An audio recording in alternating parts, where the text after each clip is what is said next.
What the local business owners of Cedar Valley couldn't possibly know was that their biggest mistake wasn't doubting her chances of success. It would be underestimating what she was about to discover behind a wall that hadn't been opened in decades. Before we dive into this incredible story, tell us where you're watching from and if this resonates with you. Make sure you're subscribed because tomorrow's story will blow your mind even more. Before we dive into this incredible story, tell us where you're watching from, and if this resonates with you, make sure you're subscribed because tomorrow's story will blow your mind even more. But let's start from the beginning. The weathered brick buildings of Cedar Valley's downtown district stood like forgotten sentinels along what was once the region's busiest commercial corridor. The small Colorado mountain town had seen better days, much better days. When the copper mining operations shut down 15 years ago, they took with them not just jobs, but the very heartbeat of a community that had thrived for over a century. Now, many of the storefronts sat empty, their dusty windows reflecting the snow-capped peaks that surrounded the valley like protective walls. The few businesses that remained, Murphy's Hardware, Rosemary's Café, and the Cedar Valley Bank, clung to survival through the loyalty of locals who refused to drive 40 miles to the nearest city for basic necessities, the old post office. Building occupied the corner of Main Street and Aspen Avenue, its grand 1920s architecture, a reminder of when Cedar Valley was important enough to warrant such an impressive federal facility. The three-story brick structure featured the kind of solid craftsmanship that government buildings of that era were known for: thick walls, high ceilings, and intricate stonework around the windows and entrance that spoke of permanence and civic pride. But like everything else in town, it had been downsized and abandoned entirely when the new Postal Service consolidated operations to a small storefront across from the grocery store. The grand building that had once employed 12 people and served as the communications hub for the entire valley now housed nothing but dust and fading memories. For 3 years, the building had sat empty, its for sale sign fading in the mountain sun, while real estate prices dropped and potential buyers looked elsewhere for investment opportunities. The asking price had fallen from $85,000 to $45,000, then to a desperate $25,000 as the town council grew increasingly concerned about the deteriorating landmark. Becoming a public safety hazard, the building's decline was particularly painful. For longtime residents who remembered when the post office was the social center of Cedar Valley, in the days before email and overnight delivery, the morning mail arrival was a community event. People gathered on the front steps to catch up on local news while waiting for their mail to be sorted. The postmaster, Harold Fitzgerald, had known every resident personally and served as an unofficial counselor, mediator, and keeper of community secrets for nearly 40 years. When Harold retired in 1998, his replacement lasted only 3 years before Postal Service restructuring eliminated the position entirely. The building's slow decline mirrored that of the community itself, gradual, then sudden, then seemingly irreversible. It was during the monthly Cedar Valley Business Association meeting at Rosemary's Café that the conversation turned. It often did, to the eyesore that dominated their main intersection. The café itself was a testament to stubborn persistence, its checkered tablecloths and handwritten menu boards unchanged since Rosemary Chen had taken over from the previous owners a decade earlier. The walls displayed black and white photographs, documenting Cedar Valley's mining heyday, when the population had peaked at nearly 3,000 residents and the downtown bustled with activity from dawn to dusk. "Something's got to be done about that post office," declared Tom Brennan, whose family had operated Brennan's Feed and Supply for 4 decades. At 62, Tom had the weathered hands and no-nonsense manner of someone who had spent his life solving practical problems with practical solutions. His store occupied the building where his grandfather had started the business in 1960, serving the needs of local ranchers and the few remaining mining operations that extracted gravel and stone from the surrounding mountains. "Buildings starting to show real deterioration," Tom continued, gesturing toward the window that offered a view of the post office's increasingly shabby exterior. "Windows are cracking, and I swear I saw a section of roof tiles loose after that last storm. If we don't find a buyer soon, We're going to be looking at demolition costs instead of sale revenue. Bank's been trying to find a buyer for months, replied Margaret Foster, the branch manager whose grandfather had founded Cedar Valley Bank in 1954. At 48, Margaret had the careful demeanor of someone who had learned to balance optimism with realism during her 15 years managing the town's only financial institution.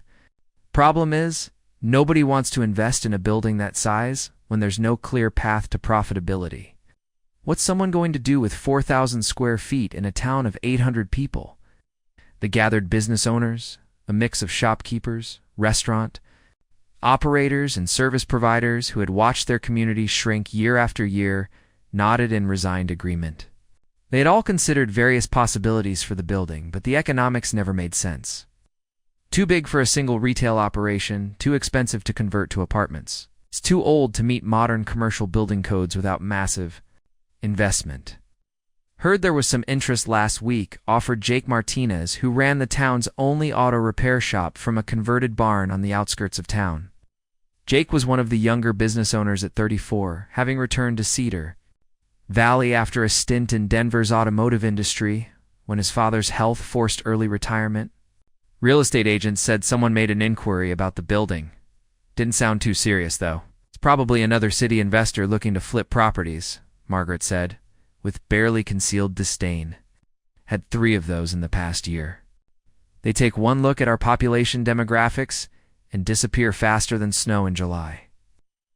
The frustration in her voice reflected a broader anxiety that had gripped Cedar Valley's business community. They had watched neighboring small towns either disappear entirely or transform into tourist destinations that priced out longtime residents. Neither option seemed appealing to people whose families had lived in the valley for generations. "What about that arts collective idea?" suggested Linda Walsh, who operated the town's small bookstore and gift shop. The group from Boulder that wanted to create artist studios and galleries fell through when they couldn't get state arts funding, replied David Kim, who ran the town's combination hardware store and sporting goods shop. Turns out their business plan was basically get grants and hope for the best. At least they had a plan, Kane Tom said grimly. More than we can. Save for the town council's economic development strategy. Before anyone could respond to Tom's criticism of local government, the cafe's front door opened with its characteristic chime, admitting a gust of crisp mountain air and a woman none of them had seen before.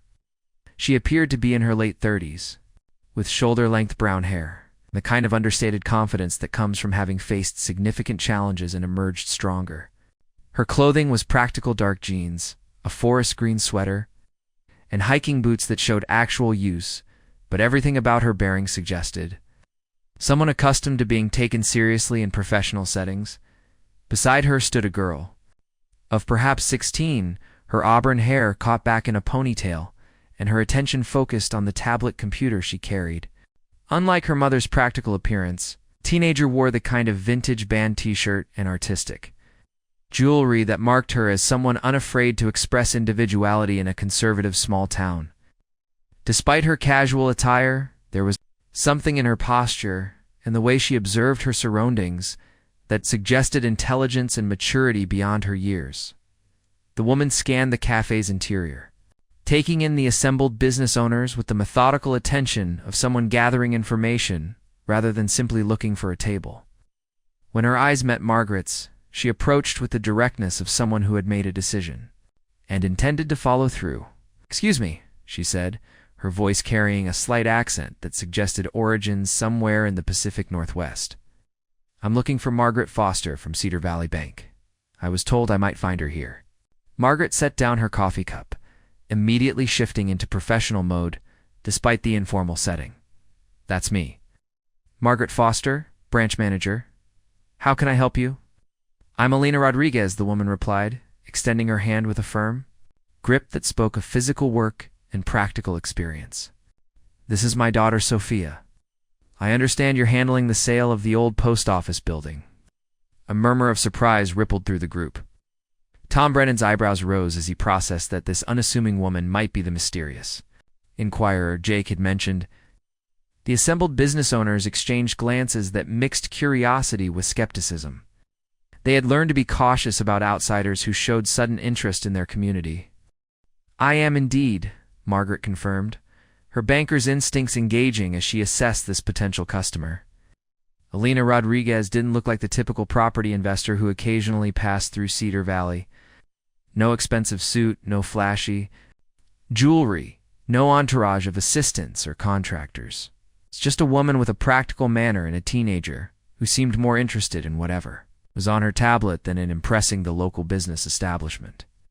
"Are you interested in viewing the property?" Margaret continued, noting how the other business owners were now listening with undisguised attention.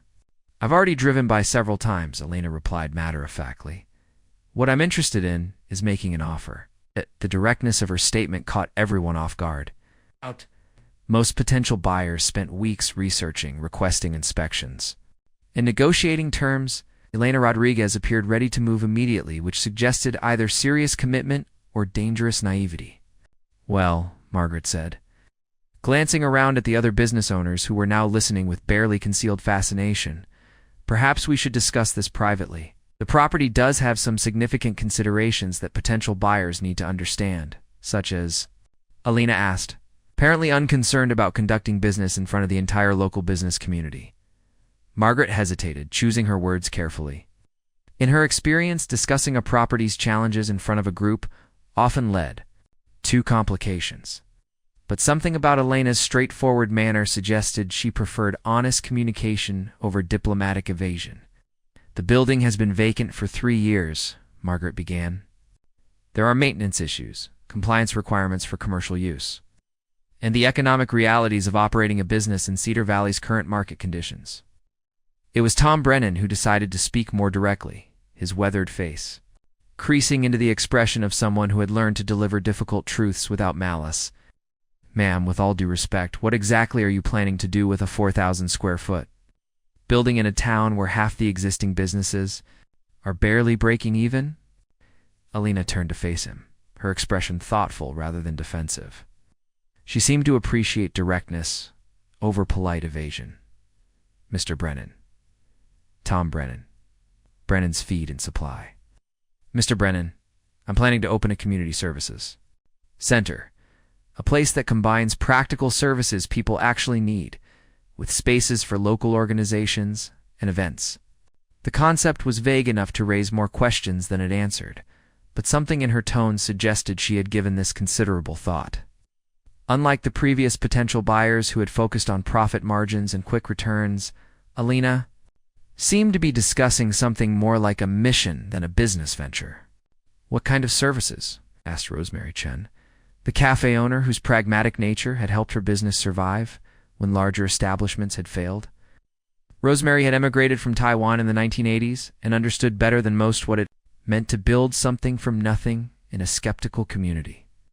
Document preparation, notary services, basic legal assistance for things like estate planning and small business formation, Elena explained, her voice gaining confidence as she outlined her vision. "Internet cafe with high-speed connections for people who need reliable access. Meeting rooms that community groups can reserve for free. Workshop space for local artisans to display and sell their work." The services she described addressed real gaps in Cedar Valley's infrastructure. People currently drove 40 miles to file legal documents or access professional internet connections. Community groups met in members' homes or borrowed space from the bank when available. Local artists had no venue for displaying their work other than the small corner that Linda managed in her bookstore. Sophia looked up from her tablet for the first time, revealing intelligent brown eyes that missed nothing. Plus digital services that people in small towns usually have to drive hours to access. Website design, social media management, online business setup. Rural communities are underserved in the digital economy. The teenagers' contribution surprised the adults, both for its sophistication and for the evident partnership between mother and daughter in whatever venture they were planning. This wasn't simply a parent dragging a reluctant child through a business discussion. It was a team that had clearly planned their approach together. "Sounds ambitious," Jake observed, though his tone carried curiosity rather than skepticism. As the youngest business owner in the group, he understood the challenges of serving customers who increasingly expected digital solutions to everyday problems. "What's your background in this kind of work?" 15 years in municipal government, Elena replied, her professional credentials lending credibility to her ambitious plans. I managed citizen services for a city of 25,000 in Oregoni before budget cuts eliminated my position last year. I understand how to provide essential services efficiently and how to work with limited resources. Which city? Margaret inquired, her banker's instincts driving her to verify credentials whenever possible. Cascade Falls, a small city in the Columbia. River Gorge, similar population dynamics to what you have here. When the timber industry declined, we had to innovate to maintain essential services with shrinking budgets. Linda Walsh leaned forward with interest. I've heard of Cascade Falls. Didn't they win some kind of award for rural innovation? State recognition for citizen services efficiency, Sophia confirmed, consulting her tablet. Mom redesigned their entire document processing system and reduced average wait times by 60% while cutting operational costs by $40,000 annually. The specific achievements impressed the group more than general claims of competence would have. These were measurable results from someone who understood the practical challenges of serving small communities with limited resources, and you chose Cedar Valley because? Margaret inquired, her professional interest now genuinely engaged. Elena glanced at Sophia before answering, and something in that brief exchange suggested a deeper story than simple career change. Because communities like this are where services are needed most and available least, she said. Big cities have resources. Small towns have people who drive 2 hours to file paperwork or pay someone in Denver to build a website. There's an opportunity to provide value while building something meaningful. Building something meaningful, Tom repeated, testing the phrase. That's not usually how people talk about business investments. Maybe that's part of the problem, Elena replied gently. When everything is just about profit margins, communities get left behind. The response carried weight beyond its words. These business owners had watched their communities struggle as larger, more profitable markets drew away resources and opportunities. The idea that someone might choose Cedar Valley precisely because it needed help, rather than despite its challenges, was almost revolutionary. David Kim, who had been quietly listening, spoke up for the first time. What kind of timeline are you thinking about for getting something like this operational? 6 months for basic services, Elena replied without hesitation. Document preparation, notary services, and internet access could start immediately. Meeting spaces and workshop areas would require more renovation time. But the building's structure seems solid enough to support multiple functions. You've inspected the building? Margaret asked with surprise. Externally, Elena clarified. I've walked the perimeter and looked through the accessible windows. The bones are good solid brick construction, high ceilings, what appears to be adequate electrical service. Obviously, I'd want a thorough inspection before finalizing any purchase. Sophia added, We've also researched the building's history. In original specifications, the 1923 construction used materials and techniques that typically age well if basic maintenance is maintained. The level of preparation impressed the group, but it also raised questions about how much research Elena and Sophia had conducted before arriving in Cedar Valley. Most casual property inquiries didn't involve historical research and architectural analysis. What kind of offer were you thinking about making? Margaret asked, returning to practical matters. Elena reached into her purse and pulled out a manila envelope, $22,000, cash, with a 30-day closing. The figure was lower than the current asking price, but not insultingly so. More importantly, the cash offer and quick timeline suggested someone with both resources and urgency characteristics that could overcome minor price negotiations. I'd need to inspect the building thoroughly, of course, Elena continued, but I'm prepared to accept reasonable repair requirements as part of the negotiation. Margaret accepted the envelope, scanning the preliminary offer letter with the practiced eye of someone who had reviewed countless real estate transactions. The document was professionally prepared, with all the standard contingencies and legal protections, but the speed of the proposed closing was unusual. This appears to be a serious proposal, Margaret said carefully. I'll need to contact the town council since they're the actual sellers, but I don't anticipate any obstacles to arranging an inspection. There is one thing, Alina said, her tone suggesting she was addressing something important. I'll want access to the entire building, including any storage areas, basement spaces, or sections that might have been sealed off during the transition from federal to municipal ownership. The request seemed reasonable for someone planning extensive renovations. But something in her phrasing suggested specific knowledge about the building's history that surprised the locals. As far as I know, there aren't any restricted areas. Margaret replied carefully, though I have to admit, the building transition documentation from the Postal Service wasn't entirely comprehensive. You know how government transfers can be lots of paperwork, but not always complete records? Tom Brennan leaned forward with interest. You know something about the building's history that we don't? Alina smiled slightly, neither confirming nor denying his suspicion. Spent some time researching federal building records before making the drive out here. Old post offices sometimes have interesting architectural features that aren't immediately obvious. Storage areas, sorting rooms, even residential quarters for postmasters and smaller facilities. Residential quarters? Rosemary asked with surprise. In our post office? The building was constructed in 1923, Sophia said, consulting her tablet. With the efficiency of someone accustomed to providing research support, during that era, many rural post offices included living space for the postmaster and their family. It was considered essential for security and round-the-clock mail service.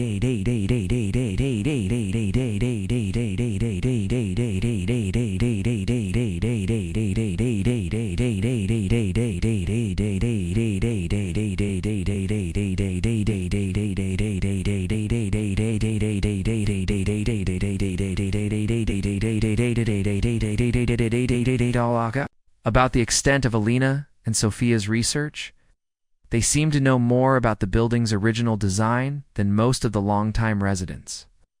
Harold Fitzgerald never mentioned living quarters, Linda said thoughtfully. He was postmaster for nearly 40 years, and I never heard him talk about residential space in the building.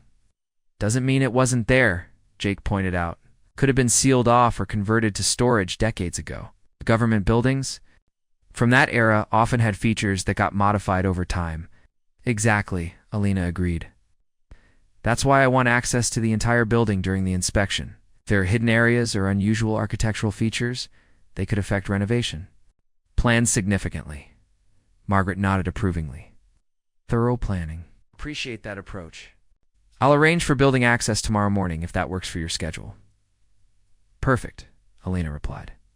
We're staying at the Mountain View Inn tonight and tomorrow night, so we're flexible with timing. As the formal business concluded, the atmosphere in the cafe shifted from professional discussion to the kind of community curiosity that small towns were famous for.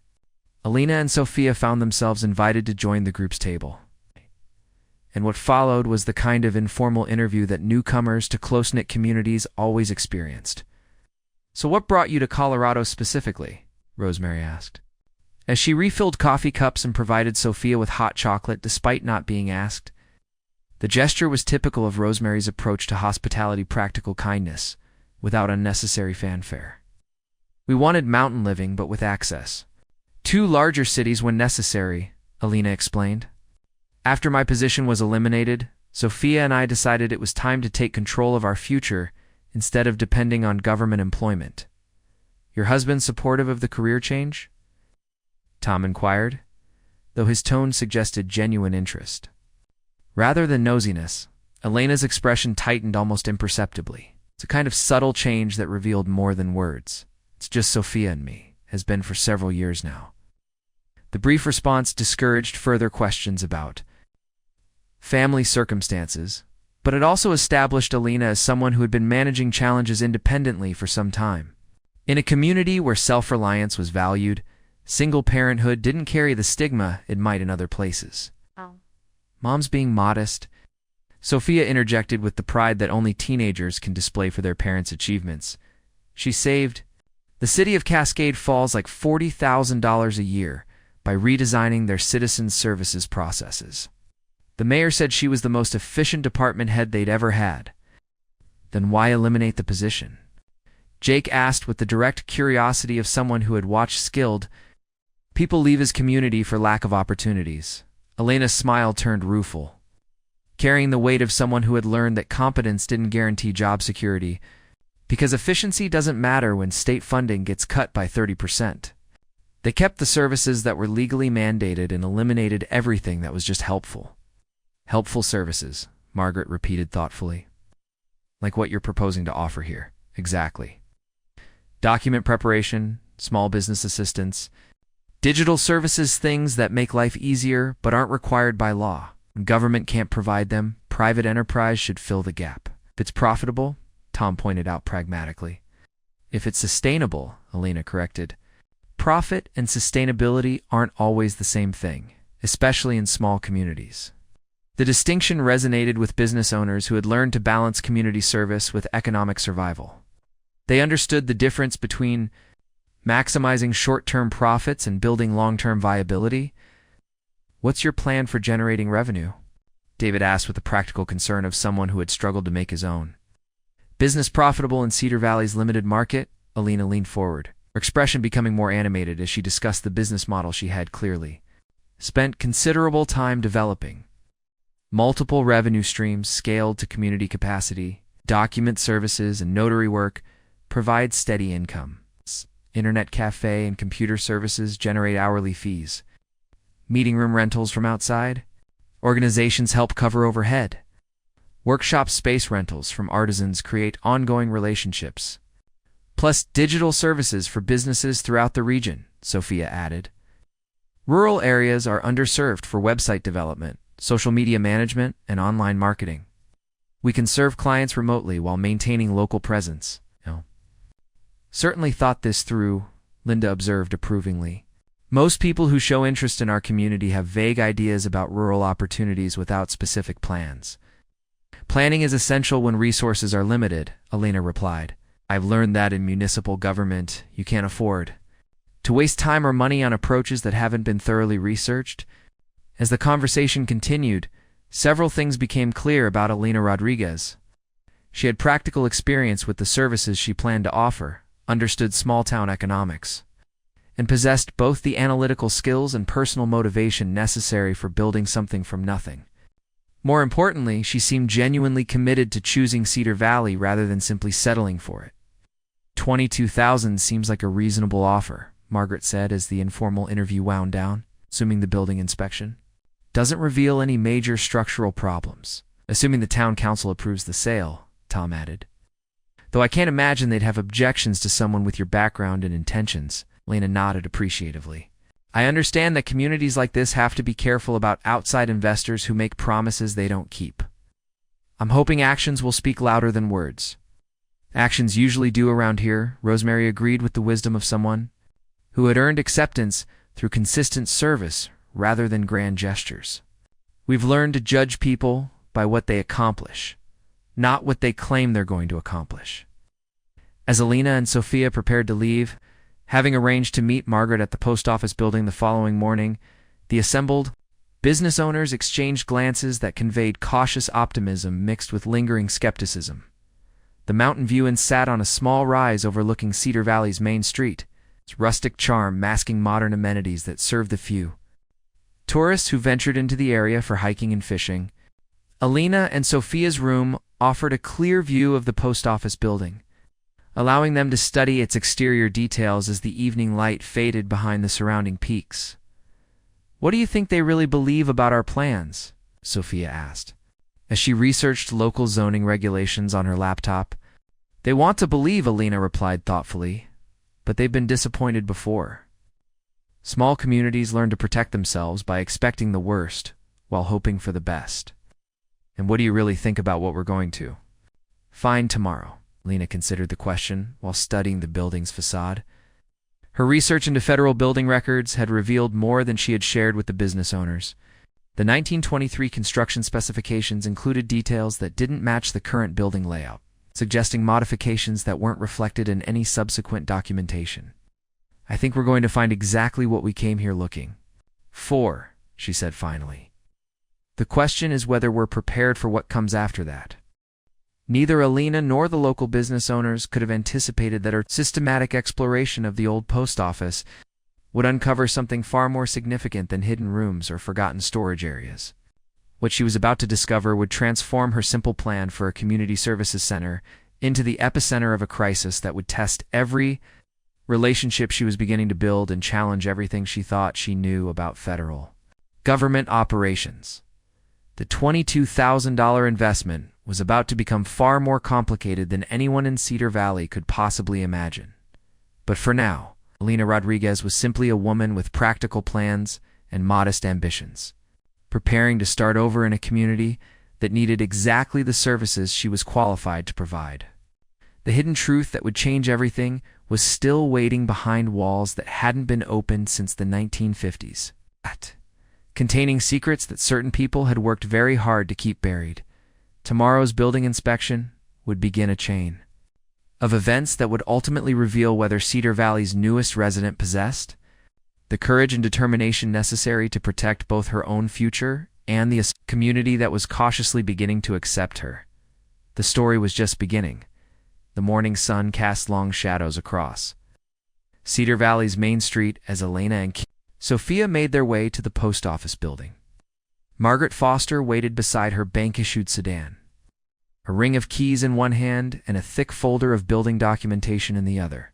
The crisp mountain air carried the scent of pine and the promise of snow from the higher elevations, a reminder that winter came early and stayed late in this part of Colorado.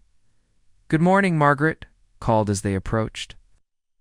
"Master keys and copies of all the building records we have on file. Fair warning, the documentation from the federal transition is somewhat ... incomplete." Alina nodded, having expected as much based on her research into similar property transfers. Government agencies aren't always thorough about documenting building modifications when they're transferring ownership. Sometimes that works in our favor. Sophia looked up from her tablet, where she had been reviewing the original 1923 architectural plans she'd found in the Denver Public Library's digital archives. The original blueprints show some interesting features that aren't mentioned in the current property description. Storage areas, utility access points, even what looks like a small apartment on the second floor. Margaret's eyebrows rose with surprise. An apartment? Harold Fitzgerald never mentioned residential space, and he worked here for nearly 40 years. Could have been sealed off or repurposed, Alina suggested as Margaret unlocked the heavy wooden front door. Oh. Federal buildings from that era often underwent modifications to meet changing operational requirements. The door swung open with a groan of unused hinges, releasing the musty scent of abandonment that accumulates in buildings left empty too long. Dust motes danced in the morning light streaming through tall windows, illuminating a reception area that had clearly been updated multiple times over the decades. The original marble floors remained, their elegant patterns still visible beneath years of accumulated grime. But the walls showed evidence of numerous renovations that had covered or removed original architectural details. Main floor was customer service, Margaret explained as they entered. Postal boxes along the east wall, service counter here in the center, sorting area behind that partition. Alina moved through the space methodically, her practiced eye cataloging both visible features and subtle signs of structural modification. Years of municipal building management had taught her to read the stories that buildings told through their accumulated changes, where walls had been moved, ceilings lowered, or doorways sealed. "The ceiling height is wrong," she said after a few minutes of careful observation. "Wrong how?" Margaret asked. "Original specifications called for 14-foot ceilings on the main floor. These are maybe 10 feet, 11 at most. Either the building settled significantly, which seems unlikely given the solid foundation, or someone installed a dropped ceiling." Sophia consulted her tablet, comparing current measurements with historical data. The 1923 plans showed decorative crown molding And what looks like ornate plasterwork at the original ceiling line? None of that's visible now. Margaret frowned, studying the ceiling with new attention. I've never thought about it, but you're right. Most buildings from that era had much higher ceilings. The bank building next door still has its original 14-foot ceilings. They moved through the ground floor systematically, Alina noting discrepancies between current layout and original design. While Sophia documented everything with photographs and measurements, the sorting area behind the customer service counter showed the most obvious signs of modification: partition walls that didn't align with the original floor plan, electrical fixtures that had been moved multiple times, and ventilation systems that seemed overly complex for a simple mail sorting operation. What's behind this wall? Alina asked, indicating a section that appeared to be solid but didn't correspond to any structural element shown on the original blueprints. Storage, I think, Margaret replied uncertainly. I've never actually been back there. Harold handled all the building maintenance, and after he retired, the Postal Service just used the front areas. Alina examined the wall more closely, running her hands along what appeared to be a seamless partition, but her experience with municipal buildings had taught her to recognize signs of concealed access points, slightly different paint textures, variations in wall thickness, or hardware that didn't quite match surrounding fixtures. This isn't original construction, she announced after several minutes of careful inspection. It's a partition wall, probably installed in the 1950s or 1960s based on the materials and techniques. How can you tell? Sophia asked, genuinely curious about her mother's analytical process. Paint layers, electrical conduit routing, and the way it connects to the original walls. See here? Alina pointed to a subtle seam where the partition met the exterior wall. Original construction would be integrated. This was added later to section off space. Margaret watched with growing fascination as Alina continued her examination. You really know your way around old buildings. 15 years of municipal facility management, Alina replied. Her attention focused on a section of baseboard that didn't quite align properly. You learn to read buildings like other people read books. Every modification tells a story about changing needs and priorities. She knelt beside the suspicious baseboard section, applying gentle pressure at different points until she found what she was looking for: a concealed release, a mechanism that allowed a section of the partition to swing inward like a hidden door. Now that's interesting. Margaret breathed as the concealed entrance revealed a narrow corridor leading into darkness. Alina retrieved a flashlight from her inspection kit, illuminating a space that clearly hadn't been accessed in decades. Corridor was perhaps 4 feet wide and extended back into the building further than the main floor layout would suggest possible. Mom, Sophia said quietly, this isn't on any of the building plans I found. Not the original 1923 blueprints, not the 1960s Postal Service modifications, not the 1990s renovation documents, because it was never supposed to be documented, Alina replied, her voice carrying the certainty of someone who had encountered similar situations before. Federal buildings sometimes had features that weren't reflected in public records. They moved single-filed down the narrow corridor, Elena's flashlight revealing construction that was clearly different from the main building. The walls were a concrete block rather than brick. The floor was poured concrete instead of marble, and the ceiling was significantly lower than even the modified main floor areas. The corridor opened into a room, approximately 12 feet square, with no windows and only one entrance. But what filled the room made all 3 women stop in stunned silence: postal bags. Dozens of them stacked floor to ceiling along every wall, each one bearing official United States Postal Service markings and dated tags from the 1950s through the 1980s. The bags were organized with bureaucratic precision, arranged by date, and marked with cryptic codes that meant nothing to the casual observer but suggested systematic classification. What in the world? Margaret whispered, her banking background making her immediately suspicious of any large quantity of items that had been systematically concealed. Alina approached the nearest stack of bags, her flashlight revealing additional details that made the discovery even more mysterious. The bags weren't standard postal sacks, they were specially reinforced, Containers marked with security classifications and handling restrictions that indicated government mail requiring special protection. "These are federal mailbags," she said, reading the tags and markings with growing concern. Classified material, diplomatic correspondence, government communications that required secure handling. Sophia had activated her tablet's camera and was documenting everything with systematic thoroughness. "Mom, some of these tags are marked undeliverable, return to sender, but they were never returned. They'd been sitting here for decades." Alina Selected one of the smaller bags, noting its 1967 date stamp and classification markings. The bag was sealed with official Postal Service tape and security tags that hadn't been tampered with. But the weight and shape suggested it contained multiple items, letters, packages, possibly documents. "This doesn't make sense," Margaret said, her voice tight with the kind of concern that bank managers develop when they encounter unexplained accumulations of anything valuable. "Why would undelivered mail be stored here instead of being returned to senders or processed through normal Postal Service procedures?" "Because it wasn't supposed to exist," Alina replied grimly, her municipal government experience providing context that the others lacked. "Federal agencies sometimes generate mail that can't be processed through normal channels, that are too sensitive for regular delivery, too classified for standard return procedures, too dangerous to simply destroy." She moved deeper into the room, her flashlight revealing additional details that painted an increasingly troubling picture. The room included filing cabinets, a desk with ancient typewriter equipment, and wall-mounted charts that appeared to track the accumulation and classification of the stored mail. "Someone was managing this operation," she announced. "This wasn't just a storage room, it was an active processing center for mail that couldn't be handled through normal Postal Service operations."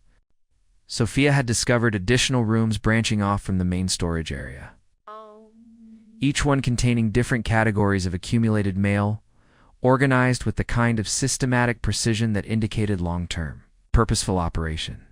"Are at least 4 more rooms back here?" she called from the darkness. "All of them filled with mailbags, all of them organized by date and classification level." Margaret was beginning to understand the implications of their discovery. "You're saying someone used our post office as a secret storage facility for government mail that couldn't be delivered normally?" "That's exactly what I'm saying," Alina confirmed, her voice carrying the weight of someone who had seen enough government operations to recognize covert activities. "And given the volume of material we're looking at, this wasn't a temporary arrangement. This was a systematic operation that continued for decades." They spent the next 2 hours conducting a preliminary survey of the hidden facility, discovering a network of concealed rooms that extended far beyond what should have been possible within the building's known footprint. The operation had clearly been sophisticated, with climate control systems, security measures, and organizational procedures that indicated significant resources and long-term planning. The mail itself represented a staggering accumulation of undelivered government communications spanning more than 30 years. Diplomatic correspondence marked too sensitive for normal delivery. 8 military communications that couldn't be processed through regular channels. And intelligence reports that were apparently too classified for standard distribution. Scientific documents that bore security restrictions Alina had never seen before. How did Harold Fitzgerald not know about this? Margaret asked as they emerged from the hidden facility, all 3 women overwhelmed by the scope of their discovery. "Maybe he did know," Alina replied quietly. "Someone had to maintain access to this area. Someone had to manage the systematic storage and organization. Someone had to coordinate with whoever was directing mail here instead of processing it normally." The implication hung heavy in the mountain air. Harold Fitzgerald, the kindly postmaster who had served Cedar Valley for 40 years, might have been part of a covert government operation that used the town's post office to conceal communications too sensitive for normal delivery. "What do we do now?" Sophia asked, her voice reflecting the uncertainty they all felt. Alina considered their options while studying the building's exterior, trying to process the magnitude of what they had uncovered. Her municipal government experience had taught her that discoveries like this rarely remained private for long, and that involvement with classified government operations, even accidentally, could have serious consequences. "We need to understand what we're dealing with before we make any decisions," she said finally. "This mail has been here for decades. Another few days won't matter while we research the legal and safety implications. Should we contact the Postal Service? Margaret asked. Not yet, Elena replied firmly. If this operation was authorized by agencies beyond the Postal Service, contacting the wrong people could create problems we're not prepared to handle.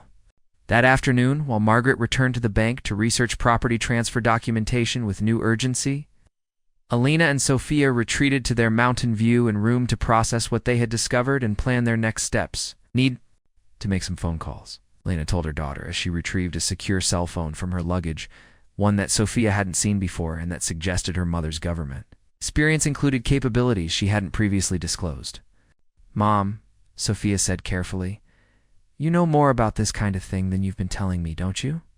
Elena met her daughter's eyes, recognizing that the discovery in the post office had moved them beyond the point where partial truths would be sufficient. Yes, sweetheart, I do. My position in Cascade Falls involved more than just citizen services. Sometimes I had to coordinate with federal agencies on matters that required special handling. What kind of matters? It's the kind that don't appear in official job descriptions, Elena replied. When federal agencies need local cooperation for sensitive operations, they work through municipal employees who have security clearances and can be trusted to maintain discretion. Sophia processed this revelation, understanding now why her mother had been so confident about recognizing the hidden facility and interpreting the classification markings on the stored mail. Do you have security clearance? She asked. I did. Probably still do technically, though it's been inactive since I left government employment. Lena retrieved additional equipment from her luggage, a laptop computer. That was clearly more sophisticated than anything needed for simple internet access and communication devices that suggested capabilities beyond normal civilian requirements. So what do we do now? Elena began establishing secure communication connections, her movements indicating familiarity with procedures that were definitely not part of standard municipal government training. Ow! I contact people who can help us understand what we've found and what we're supposed to do about it, she said. We hope that what we've discovered is old enough to be historically interesting rather than currently dangerous. The first call connected Elena to a contact at the Department of Postal Inspection, the federal agency responsible for investigating Postal Service irregularities and criminal activities involving mail systems. After identifying herself with credentials that impressed the duty officer, she provided a preliminary report of their discovery, without revealing specific details about location or quantity. The response was immediate and concerning. Within minutes, she was transferred to a supervisor, then to a regional director, then to someone whose title and agency affiliation weren't clearly identified but who clearly had authority over postal inspection operations. Ms. Rodriguez, the final contact said, his voice carrying the kind of official weight that made Elena immediately alert. We're going to need you to secure that location immediately and wait for federal personnel to arrive for assessment and evidence collection. Long will that take? Elena asked. Someone will be there within 24 hours. Do not allow anyone else to access the area you've discovered. Do not remove any materials, and do not discuss this discovery with local authorities or media. The instructions were delivered with the assumption that Elena would comply without question, but her municipal government experience had taught her to recognize when federal agencies were operating beyond their normal authority. I understand the security concerns, she replied carefully. But I need to know what legal authority you're claiming over a private property transaction in Colorado. There was a pause before the response came. It's Rodriguez. This matter involves national security implications that override normal property rights. We'll discuss the details when our personnel arrive. After ending the call, Elena sat in thoughtful silence while Sophia waited for explanation. They're coming tomorrow, Elena finally said. Federal agents who claim this involves national security. That good or bad? Probably both, Elena replied honestly. Good because it means we're handling this properly and not getting into legal trouble. Bad because it means what we found is significant enough to warrant immediate federal intervention. What about our plans for the Community Services Center? Elena considered the question while watching the post office building through their window. Their simple real estate transaction had evolved into something far more complex. But that didn't necessarily mean their original plans were impossible. We proceed carefully, she decided. Whatever this mail situation is, it's been hidden for decades. Once the federal agencies secure what they need, we should still be able to use the building for our intended purposes. That evening, word of the federal interest in the post office building spread through Cedar Valley's business community with the speed that only small towns could achieve. By dinner time, Margaret Foster had received calls from Tom Brennan, Rosemary Chen, and 3 other business owners asking about the government investigators, who were reportedly coming to examine the building rather than let rumors and speculation create community anxiety. Margaret arranged an emergency meeting of the business association at Rosemary's Café. Alina and Sophia were specifically invited to explain what they had discovered and what federal involvement meant for the community. "We appreciate your discretion," Alina told the assembled group, recognizing that small communities deserved honest communication about developments that might affect them. "What we found in the building appears to be connected to federal postal operations from several decades ago. Government personnel are coming tomorrow to assess the situation and secure any materials that require special handling."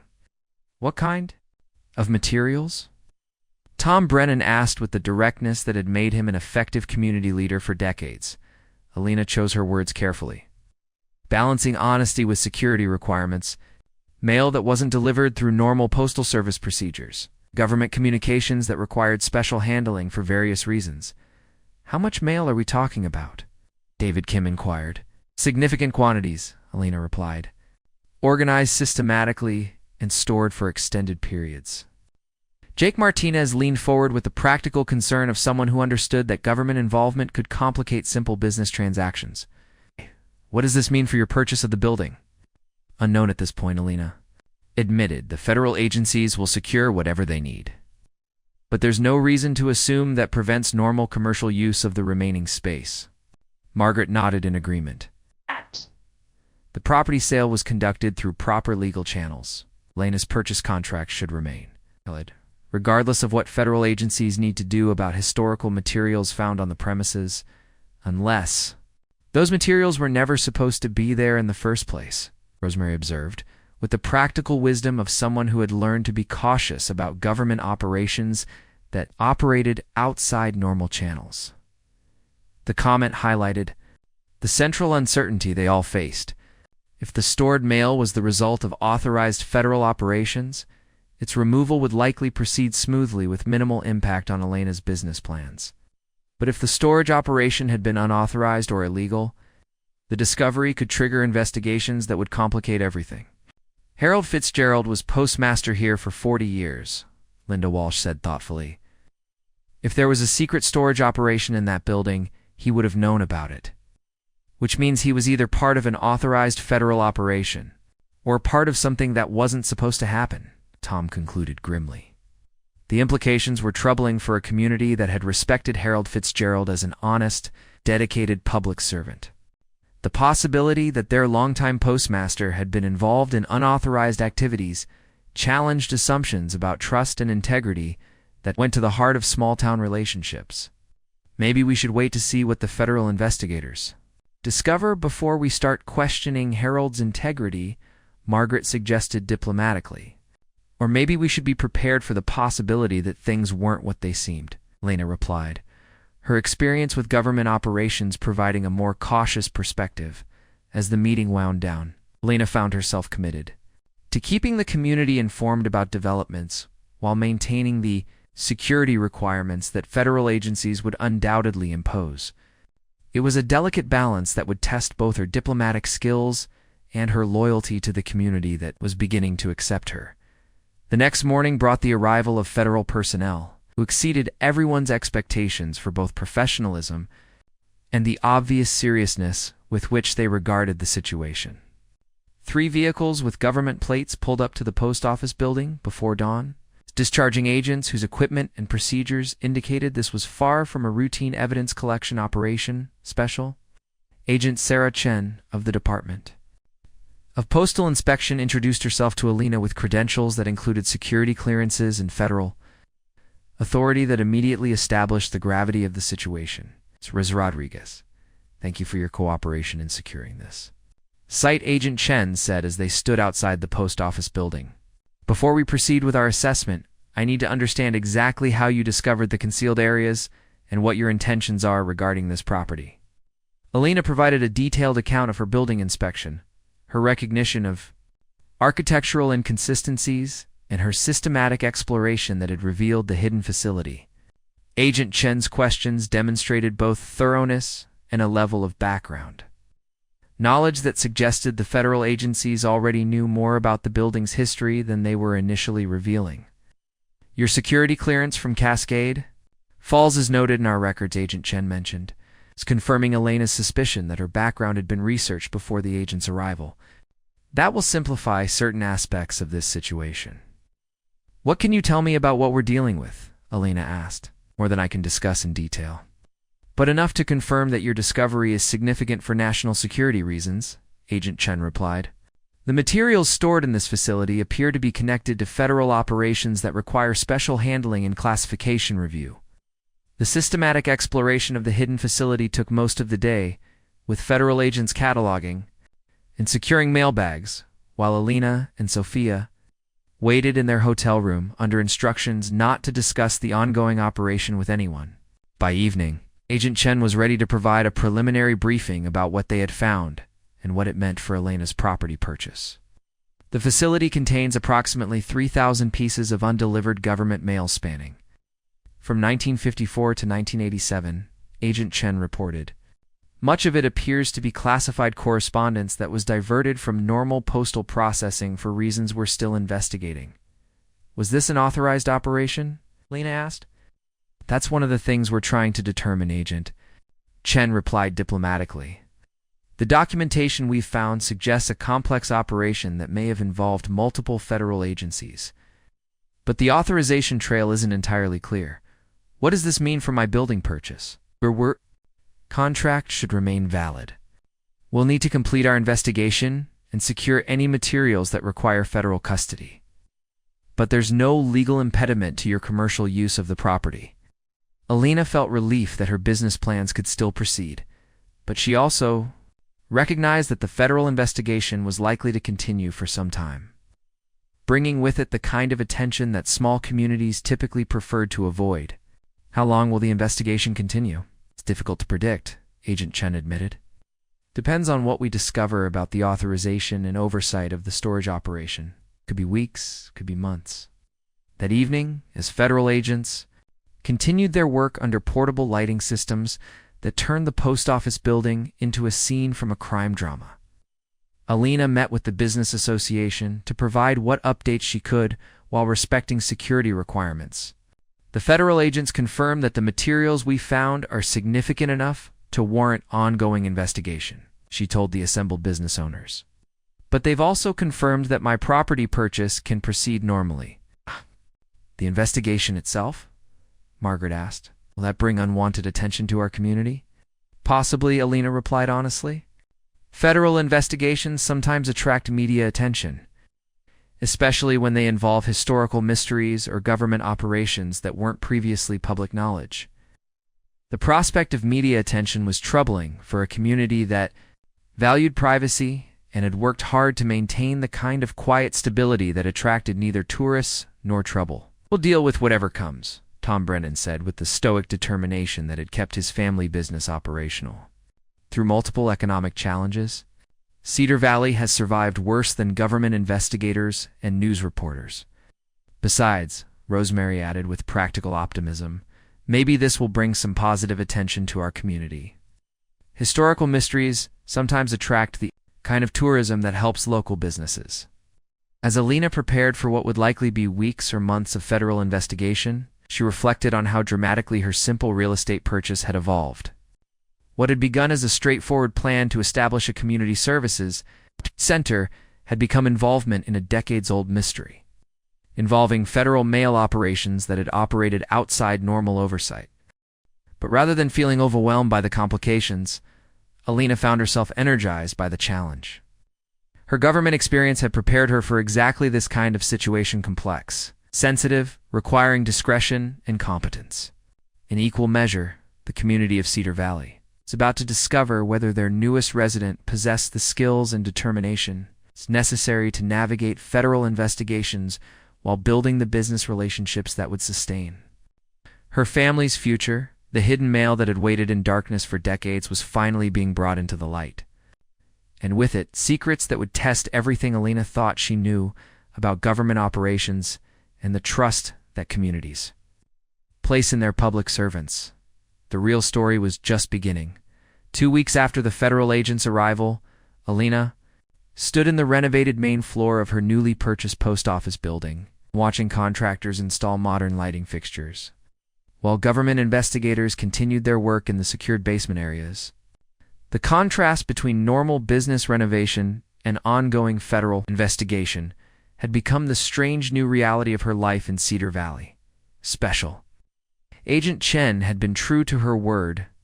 Delana's property purchase had proceeded without legal complications, and she was free to develop her community services center in the portions of the building not needed for the investigation. But what had initially seemed like a manageable inconvenience was evolving into something far more complex and potentially dangerous. Ms. Rodriguez, Agent Chen, called from the basement access, her professional demeanor carrying a new tension that immediately put Alina on alert. "We need to discuss some developments in our investigation." Alina followed the agent to a secure briefing area that had been established in what was once Harold Fitzgerald's private office. The space now contained sophisticated communication equipment and analysis materials that suggested the investigation had expanded far beyond simple historical curiosity. "What we've discovered changes the nature of this situation significantly," Agent Chen began, her tone indicating that Alina's cooperation was about to become even more crucial. The mail storage operation wasn't just unauthorized. It was part of a systematic program to intercept and divert sensitive government communications. Alina felt a chill that had nothing to do with the mountain air. Intercept? Mean someone was stealing government mail? More precisely, someone was selectively diverting mail that contained information valuable to foreign intelligence services or criminal organizations, Agent Chen explained. The operation was sophisticated, long-term, and involved coordination between multiple parties, including postal employees, government insiders, and external operatives. The implications were staggering. Alina had expected to find evidence of bureaucratic inefficiency or outdated security procedures. Instead, she had uncovered what appeared to be a decades-long espionage operation that had used Cedar Valley's post office as a hub for stealing classified information. "Harold Fitzgerald?" Alina asked, though she dreaded the answer. Was definitely involved, but we're not certain whether he was a willing participant or someone who was coerced or manipulated, Agent Chen replied. The operation required someone with legitimate postal access and the authority to explain irregular mail handling. Alina thought about the community's memories of Harold Fitzgerald, a respected public servant who had been trusted with everyone's mail for 40 years. It's the revelation that he might have been part of an espionage network would devastate the community's sense of trust and security. How extensive was the operation? That's what we're trying to determine. Based on preliminary analysis, the stolen mail included military communications, diplomatic correspondence, scientific research, and intelligence reports. The kind of information that could be extremely valuable to hostile foreign governments. Agent Chen activated a secure laptop, displaying analysis results that painted an increasingly troubling picture. The operation appears to have been connected to a broader network that included similar facilities in at least 6 other small towns across the western United States. Rural post offices were ideal for this kind of activity because they processed less mail volume and attracted less oversight attention. Alina absorbed this information while processing its implications for her own situation. "Am I in danger?" "That's what we need to discuss," Agent Chen replied grimly. "The people who organized this operation invested significant resources over multiple decades. Some of the stolen information remains valuable to current intelligence operations, and some of the people involved may still be active." "Active how?" "We've identified financial transfers and communication patterns suggesting that parts of the network continued operating even after the Cedar Valley facility was abandoned. When news of your discovery reaches the wrong people, they may take action to protect their ongoing operations." The prospect of becoming a target for international espionage networks wasn't something Alina had considered when making her modest real estate investment. But her government experience had taught her to recognize when situations escalated beyond normal civilian capabilities. "What kind of protection are you offering?" "Full federal witness protection if necessary," Agent Chen replied. "We're hoping it won't come to that. Our preference is to use your situation to help us identify and apprehend the people still involved in the network." Alina understood immediately what was being suggested. "No, you want to use me as bait? Not. We want to give you the opportunity to help us complete an investigation that could prevent ongoing threats to national security," Agent Chen corrected diplomatically. "Your cooperation would be voluntary, but it could be extremely valuable." Before Alina could respond, Sophia appeared in the doorway with her tablet and an expression that indicated she had discovered something important. "Mom, I think you need to see this," she said, her voice carrying the kind of controlled excitement that suggested significant findings. Agent Chen nodded permission for Sophia to join their conversation. Recognizing that the teenager had become an integral part of the investigation through her research skills and digital analysis capabilities, "I've been analyzing the postal routing codes on the intercepted mail bags," Sophia explained, consulting her tablet with the efficiency that had become her trademark. "There's a pattern that doesn't match normal postal service procedures." She displayed a complex chart showing mail routing data that she had compiled from the seized evidence.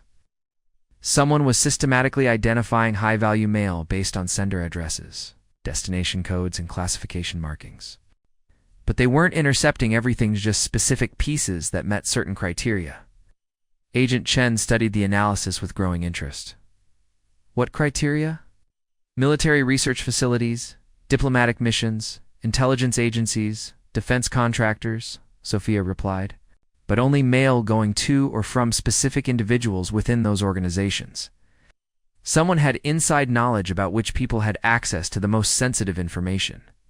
The sophistication of the selection process confirmed Agent Chen's suspicions about the operation's scope and organization. This level of targeting requires intelligence about government personnel and their access levels. "We're dealing with professional operatives, not opportunistic criminals." Alina felt the weight of the situation settling over her like a heavy blanket. Her simple desire to start a community business had evolved into involvement with a national security crisis that put both her and Sophia at potential risk. "What exactly are you asking me to do?" she said finally. "Continue operating normally while we monitor for any attempts to contact you or interfere with your business," Agent Chen explained. "If the people behind this operation believe you might have discovered something that threatens them, they'll likely approach you directly to assess the situation. And when they do, we'll be ready to identify and apprehend them." Agent Chen replied with the confidence of someone who had managed similar operations before. Alina considered the proposal while watching Sophia continue her analysis of the intercepted mail data. Her daughter had adapted to their extraordinary circumstances with remarkable resilience. But Alina remained acutely aware of her responsibility to protect Sophia from dangers that extended far beyond normal parental concerns. "If I agree to this, what guarantees do I have about our safety?" 24-hour surveillance, immediate response capability, extraction protocols if the situation becomes dangerous," Agent Chen replied. "Plus full federal support for relocating your business if necessary.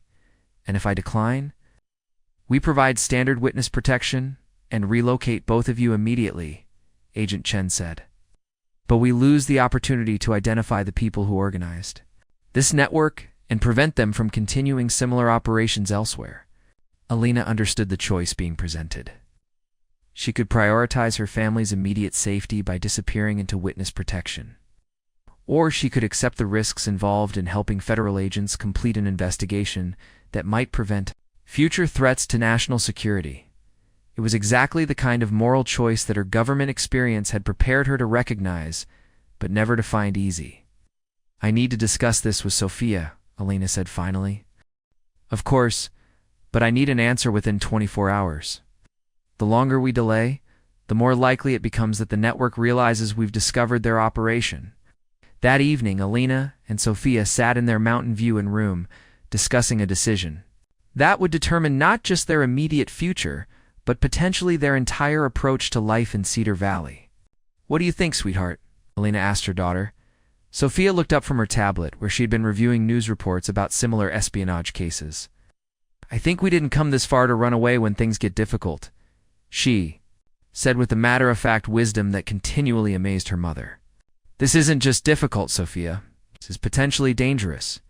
So is leaving Oregon with no job prospects and investing everything we had in a building in a town where nobody knew us, Sophia replied logically. But we did that because it was the right choice for building the future we wanted. Alina recognized her own determination reflected in her daughter's reasoning. This is different. We're talking about people who steal government secrets and who might be willing to hurt us to protect their operations. And we're talking about federal agents who are trained to handle exactly these kinds of people, Sophia countered. It's plus. If we run away now, we lose everything we've started building here. The business, the relationships, the community that's finally accepting us. But we'd be alive and safe, Alina pointed out. Would we? Sophia asked with teenage directness. How do we know these people won't find us wherever witness protection takes us? How do we know they won't keep operating and potentially hurt other people if we don't help stop them now? The questions highlighted the fundamental uncertainty they faced. Running away offered the illusion of safety, but guaranteed the loss of everything they had worked to build. Staying and cooperating with the federal investigation offered the possibility of protecting both their future and other potential victims, but at significant personal risk. I'm scared, Mom, Sophia admitted quietly. But I'm more scared of spending the rest of our lives looking over our shoulders and wondering if we could have done something to prevent other people from getting hurt. Alina felt a surge of pride in her daughter's moral courage. Rita, she worried about the wisdom of involving a teenager in such a dangerous situation. If we do this, we do it together, she said finally. And we follow every security protocol the federal agents establish, no matter how inconvenient or restrictive. Agreed, Sophia replied immediately. The next morning, Alina informed Agent Chen of their decision to cooperate with the investigation. The agent's professional satisfaction was evident, but so was her recognition of the courage required for Alina's choice. We'll begin enhanced security measures immediately, Agent Chen said. Your business renovation can continue normally, but with surveillance teams positioned throughout the area.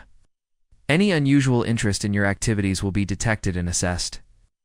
Should I tell the community about the ongoing federal presence? As little as possible while maintaining the relationships you've built, Agent Chen replied. Most people will understand that federal investigations require time and discretion, Alina nodded, though she knew that maintaining community trust while participating in a covert operation would require all her diplomatic skills. The next 2 weeks passed with deceptive normalcy. Alina's community services center took shape. Its contractors completed the renovations that transformed the old post office into a modern, welcoming facility. The main floor featured workspace for document preparation and notary services, high-speed internet stations, and comfortable meeting areas for community groups. The second floor provided workshop space for local artisans and private offices for digital services consultations. The community's response exceeded Alina's most optimistic projections. Tom Brennan's daughter needed help with small business incorporation paperwork. Rosemary Chen wanted to establish online ordering for her cafe. David Kim was interested in expanding his hardware store's digital presence. Even Margaret Foster inquired about modernizing the bank's customer communication systems. But beneath the surface of normal business development, federal agents maintained constant surveillance while analyzing intelligence that suggested Alina's cooperation was producing the intended results. We're detecting increased communication activity on networks associated with the espionage operation, Agent Chen reported during one of their regular briefings. Someone is definitely trying to assess the situation here. Any direct threats? Alina asked. Not yet, but we've identified attempts to research your background and business activities. Someone is gathering information about you and Sophia. The knowledge that hostile operatives were investigating her family sent chills through Alina, but it also confirmed that the federal strategy was working. The espionage network was revealing itself through its efforts to understand the threat Alina might represent. How long before they make direct contact? Based on similar cases, probably within the next week, Agent Chen replied. When they do, it will likely appear to be a normal business inquiry or casual social interaction. We'll try to assess what, without revealing their own involvement. You'll be ready? We'll be ready, Agent Chen confirmed. But remember, your safety depends on appearing genuinely unaware of the significance of what you found. If they suspect you're cooperating with federal agents, the situation could become dangerous very quickly. That evening, as Alina was closing the Community Services Center after its first official day of operation, a man she had never seen before entered just as she was locking the front door. "Ms. Rodriguez," he called with a kind of practiced charm that immediately put Alina on alert. "I hope I'm not too late. Was hoping to discuss some business services you might be able to provide." The man appeared to be in his 50s, well-dressed but not ostentatiously so, with the kind of forgettable appearance that suggested professional training in avoiding memorable impressions. His accent was difficult to place, though Alina's ear detected traces of Eastern European influence beneath carefully practiced American English. "We're closed for the evening," Alina replied politely, "but I'd be happy to schedule an appointment for tomorrow." "Actually, I was hoping we could speak privately," the man said, his tone becoming more serious. "About some historical matters related to this building that might be of mutual interest." Alina felt her pulse accelerate while fighting to maintain a normal expression. This was exactly the kind of contact Agent Chen had predicted, but the reality of facing a potential foreign operative was more intimidating than any training scenario. "Historical matters?" she asked with apparent curiosity. "I represent certain parties who have an interest in items that may have been stored in this building during its time as a federal facility," the man explained, his careful phrasing confirming Alina's suspicions about his identity and intentions. "I'm not sure what you mean," Alina replied, projecting the confusion of someone genuinely unaware of the building's secrets. Federal investigators removed everything they were interested in. Federal investigators can sometimes overlook items that aren't immediately recognizable as significant, the man said, his eyes studying Alina's face for any sign that she understood the conversation's real meaning. "Items that might appear to be ordinary documents or correspondence, but could have considerable value to the right collectors." Alina realized she was being offered the opportunity to profit from any classified materials she might have hidden. Before federal agents arrived, it was both a test of her knowledge and a potential bribe to secure her cooperation. "I'm afraid I don't know anything about valuable documents," she said, maintaining her innocent facade while acutely aware that federal agents were monitoring the conversation through hidden surveillance equipment. "Of course not," the man replied, with a smile that didn't reach his eyes. "But if you should happen to discover anything interesting during your renovation work, I'd be very interested in discussing potential arrangements that could be quite profitable for everyone involved." He handed Alina a business card that identified him as Dr. Marcus Weber, historical document specialist with contact information that was almost certainly false. "I'll keep that in mind," Alina said, accepting the card while fighting to control her nervousness. "Excellent. And please feel free to call anytime if you have questions about the building's history. I've done considerable research into federal postal operations from that era." After Dr. Weber departed, Alina waited exactly 10 minutes before Agent Chen emerged from the concealed surveillance position she had maintained throughout the encounter. "Perfect," Agent Chen said with professional satisfaction. "You handled that exactly right. He's definitely fishing to see what you know. And your responses convinced him that you're genuinely uninformed about the significance of what was stored here. What happens now? Now we wait to see if he escalates his approach. If you've convinced him that you're not a threat, he might disappear. But if he believes you might have access to materials his organization needs, he'll likely try a more direct approach." Alina felt the weight of the deception she was now committed to maintaining. "How dangerous is he?" "We're running his fingerprints and facial recognition through federal databases. But people at his level of operation are typically trained for violence if necessary," Agent Chen replied honestly. "That's why our response protocols are designed for immediate intervention if the situation becomes threatening." That night, Alina struggled to sleep while processing the reality, as she had made direct contact with someone who might be connected to decades of espionage against the United States government. The theoretical dangers of cooperating with federal agents had become immediate and personal. But when she looked across their hotel room at Sophia, who was peacefully analyzing digital marketing strategies for local businesses, Alina felt renewed determination to see the investigation through to completion. The community that had begun to accept them deserved protection from the kind of criminal network that had been operating in their midst for decades. The next morning brought news that changed everything about their situation. Dr. Marcus Weber doesn't exist, Agent Chen reported during their morning briefing. The fingerprints match a man named Viktor Kozlov, a former intelligence operative from Eastern Europe who's been connected to multiple espionage operations in the United States. Former, Alina asked? Officially former, Agent Chen clarified. But intelligence operatives rarely completely retire from the business. We believe he's been working as a freelance contractor for various organizations that need access to classified American information. What does he want with me?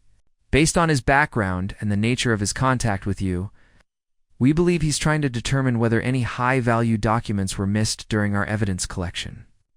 Agent Chen explained. Some of the intercepted mail contained information that would still be extremely valuable to foreign intelligence services. Alina felt a new level of concern about her family's safety. If he concludes that I don't have what he's looking for, then he probably disappears, and we lose the opportunity to trace his connections to the broader espionage network. Agent Chen replied. But if he believes you might have access to valuable materials, he'll try to get them from me one way or another, Alina finished. Exactly. Which is why we need to be prepared for his next contact to be significantly more aggressive.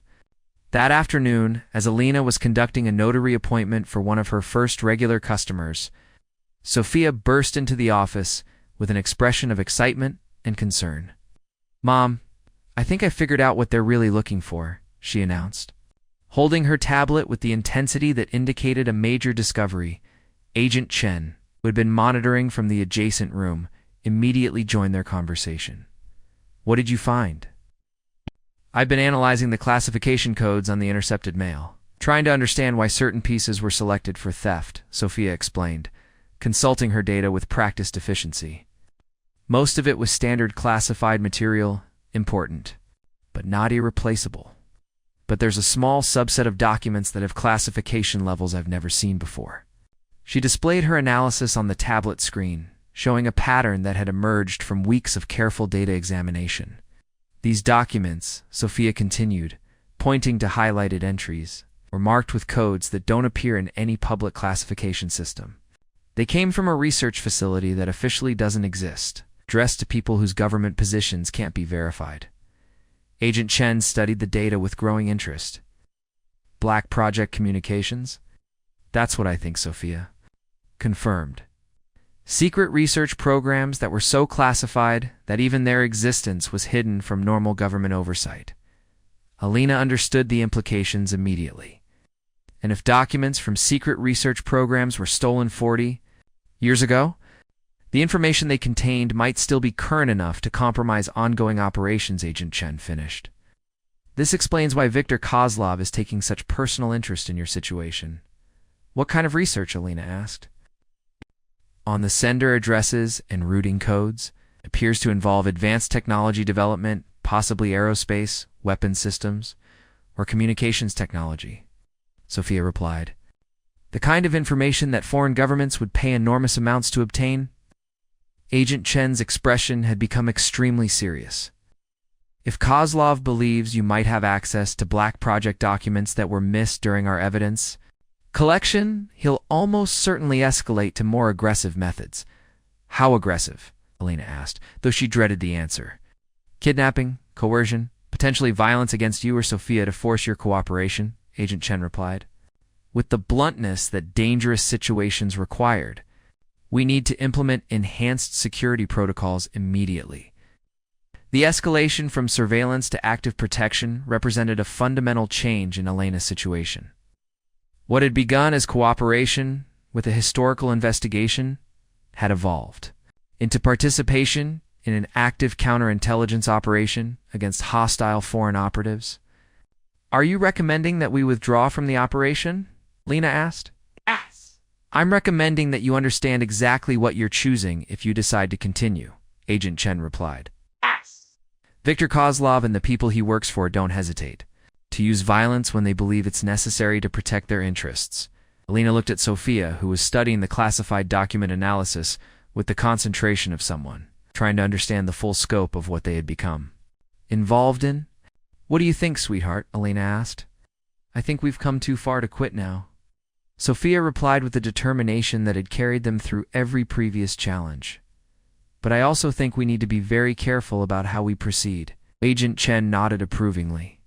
"If you're committed to continuing, we'll establish a secure facility for you and implement protection protocols that will allow us to complete the operation while minimizing the risks to your safety." "What kind of secure facility?" Alina asked. "Safe. House with full federal protection until we can identify and apprehend the remaining members of Kozlov's network," Agent Chen explained. "It will mean temporarily relocating away from Cedar Valley, but it will also give us the controlled environment we need to bring this investigation to a successful conclusion."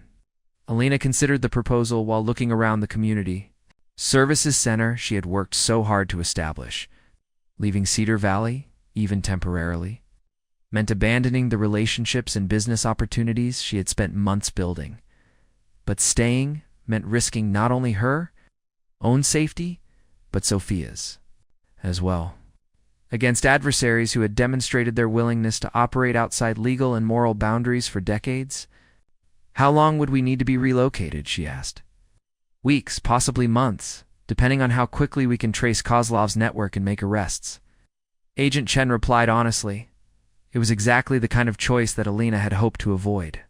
When she decided to leave government employment and pursue private business, but the discovery in the post office building had pulled her back into the world of federal operations and national security concerns that she thought she had left behind as she prepared to make a decision that would determine her family's immediate future. Alina reflected on the journey that had brought them to this point. A simple $22,000 investment in an old building had evolved into involvement with an international espionage network that threatened not just their safety, but potentially ongoing national security operations. But it had also demonstrated that ordinary people, armed with courage and determination, could uncover threats that had operated in secret for decades and help federal agents protect the country from hostile foreign operatives. "We'll do it," Alina decided finally. "But I want guarantees about returning to Cedar Valley when this is over. I want the community to understand that we're temporarily relocating for business reasons, not because we're abandoning our commitment to them." "Agreed," Agent Chen replied. "And thank you. What you're doing will help protect not just your community, but potentially thousands of people who could be affected by the information this network has been stealing." As Alina and Sophia prepared to leave Cedar Valley temporarily, they knew they were embarking on the most dangerous phase of an adventure that had begun with simple hopes for a fresh start in a new community. But they also knew they were doing something meaningful, helping to expose and stop criminal operations that had threatened American security for decades while protecting the community that had begun to accept them as their own. The hidden mail that had waited in darkness for so long was finally revealing all its secrets. And with it, the truth about ordinary courage confronting extraordinary challenges. 6 months later, Lena stood once again in the main floor of her thriving community services center, reading news reports about the international espionage network that had been dismantled through information discovered in Cedar Valley's old post office building. Viktor Kozlov and 12 associates had been arrested in operations spanning 4 countries, bringing to an end a criminal enterprise that had stolen classified American information for over 30 years. The community of Cedar Valley had welcomed Alina and Sophia back as heroes, though the full details of their cooperation with federal agents remained classified. What mattered to the townspeople was that their newest residents had helped protect national security while demonstrating the kind of courage and integrity that small communities valued above all else. "It's hard to believe it's really over," Sophia said, looking up from her laptop where she was managing social media accounts for 6 local businesses.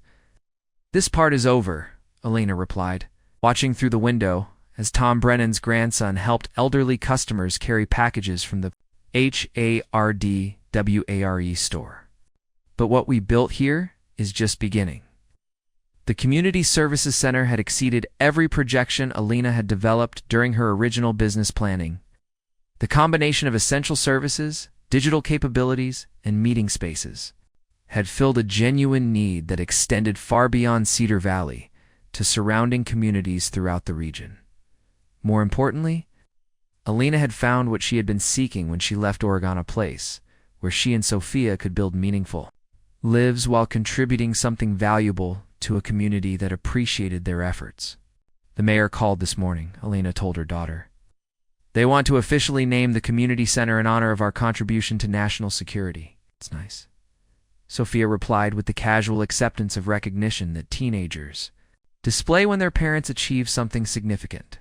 But I think they should name it for what it really represents, which is the discovery that ordinary people can accomplish extraordinary things when they're willing to take risks for something bigger than themselves, Sophia said with the wisdom that continued to amaze her mother. Alina smiled, recognizing her own values reflected in her daughter's perspective. The hidden room filled with undelivered government mail had revealed more than espionage secrets that had demonstrated that individual courage, combined with community support and federal cooperation, could overcome threats that seemed impossible for ordinary citizens to address. As evening fell over Cedar Valley, Alina locked the doors of her successful business and walked home through streets where she was no longer a stranger, but a valued member of a community she had helped protect. The $22,000 investment had purchased far more than a building. It had bought them a place to belong, relationships worth defending, and the knowledge that ordinary determination could create extraordinary outcomes. The post office building that had once concealed decades of criminal activity now served as a beacon of community service and civic engagement. The secrets hidden in its walls had been exposed and justice served. But the real discovery would last forever. That home isn't a place you find, but a place you create through courage, commitment, and the willingness to stand up for what's right. Alina Rodriguez had come to Cedar Valley seeking only a fresh start for herself and her daughter. What she had found instead was a community worth protecting, a cause worthy of risk, and the opportunity to prove that with enough determination, any obstacle could be overcome. 1 year after the international espionage network's dismantlement, Alina Rodriguez received a phone call that would test everything she thought she had learned about courage, community, and the price of doing what's right. The call came on a Tuesday morning as she was reviewing expansion plans for the Cedar Valley Community Services Center, which had become so successful that she was considering opening satellite locations in neighboring towns. Ms. Rodriguez? This is Director Patricia Morrison from the FBI's Counterintelligence Division. The voice said with the kind of official authority that immediately commanded attention. I need to meet with you regarding some developments related to the Cedar Valley investigation. Alina felt a familiar chill, though she had hoped her involvement with federal investigations was permanently behind her. I thought that case was closed. The arrests were successful, but new intelligence has emerged that suggests the network was larger and more sophisticated than we initially realized. There may be additional cells still operating, and we believe you might be uniquely positioned to help us identify them. Uniquely positioned how? Alina asked, though she suspected she already knew the answer, because Viktor Kozlov wasn't the only operative who made contact with you. Our surveillance detected at least 3 other individuals who conducted reconnaissance on your activities, and intelligence from the arrested operatives suggests they're part of a larger organization that's still active. Alina sank into her office chair, watching through the window as Sophia helped an elderly customer set up an email account. Her daughter had thrived during their year in Cedar Valley, developing both technical skills and the kind of community connections that Alina had hoped would provide stability and belonging. What exactly are you asking me to do? We'd like you to attend a federal briefing in Denver next week. Review the intelligence we've gathered. Assess whether you recognize any of the individuals we've identified, and help us understand the full scope of what you uncovered in that building. Alina considered the request while feeling the weight of responsibilities she had hoped to leave behind. And if I decline, then we continue our investigation without the benefit of your expertise and potentially miss opportunities to prevent Ongoing threats to national security, Director Morrison replied with diplomatic pressure. That evening, Lena discussed the FBI's request with Sophia over dinner at Rosemary's Café, where they had become such regular customers that Rosemary no longer bothered providing menus. "What does your gut tell you?" Sophia asked after Elena explained the situation. "That we've built something good here, and I don't want to risk it by getting pulled back into federal operations," Elena replied honestly. "But also that people might get hurt if we don't help stop whatever's still happening." "Same choice as before," Sophia observed with the clarity that had become her trademark. "Safety versus doing what's right. Except this time, we have more to lose," Elena pointed out. "The business is thriving. You're settled in school. We have relationships and commitments here." Sophia stirred her hot chocolate thoughtfully. "Mom, remember what you told me when we first decided to move here? That we were looking for a place where we could build something meaningful. I remember, well, isn't helping protect people from spy networks exactly the kind of meaningful thing you were talking about?" Lena smiled despite her concerns. Her daughter's moral compass had developed into something remarkable during their time in Cedar Valley, influenced by both their extraordinary experiences and the community values they had encountered. "You're right," Elena admitted. "But this time, I want guarantees about how long any involvement would last and what protections would be in place." The next morning, Elena called Director Morrison to arrange the Denver briefing, the conditions that reflected both her willingness to help and her determination to protect the life she and Sophia had built. The FBI field office in Denver occupied a modern building that radiated the kind of institutional authority Elena remembered from her previous government work, and Director Morrison proved to be a woman in her early 50s with silver hair and the confident bearing of someone who had spent decades managing complex investigations. "Thank you for coming," Director Morrison said as she led Elena to a secure briefing room. "What I'm about to show you is classified, but your previous security clearance and cooperation with the Cedar Valley investigation makes you eligible for this level of access." The briefing began with a comprehensive overview of the espionage network structure, revealing an organization far more extensive than Elena had imagined. The Cedar Valley operation had been just one node in a network that included similar facilities in 12 states, coordinated by a central command structure that had operated for over 40 years. Viktor Kozlov was a mid-level operative, Director Morrison explained, displaying organizational charts that resembled corporate hierarchies more than criminal enterprises. The people who directed him remain at large, and intelligence from arrested operatives suggests they're planning to re-establish operations using different methods. Elena studied the photographs and profiles of suspected operatives, recognizing the professional quality of people who had made careers out of stealing classified information. "What makes you think I can help identify people I've never met?" "Because some of them have been monitoring your activities for the past year," Director Morrison replied, activating a screen that displayed surveillance footage from Cedar Valley.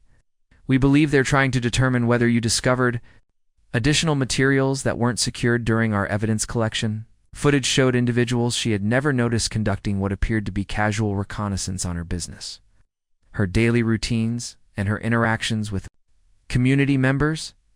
The sophistication of their surveillance was both impressive and deeply unsettling. "They're still interested in me after all this time?" The materials stolen from the Cedar Valley facility included information that remains current and valuable, Director Morrison explained. "Some of the research documents from black projects are still classified at the highest levels. Foreign governments would pay enormous sums to obtain them." Elena felt the familiar weight of involvement in matters far beyond normal civilian experience. "And you think these people believe I might have hidden some of these documents?" "We know they believe it because we've intercepted communications, discussing plans to approach you directly," Director Morrison replied grimly.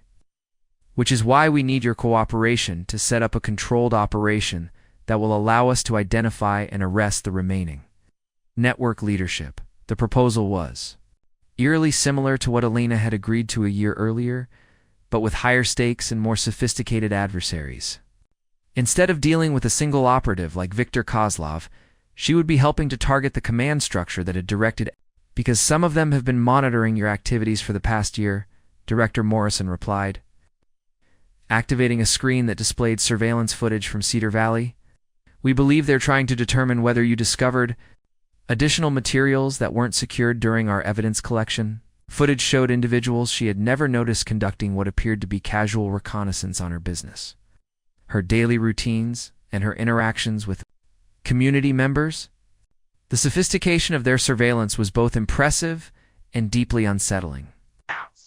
They're still interested in me after all this time? The materials stolen from the Cedar Valley facility included information that remains current and valuable, Director Morrison explained.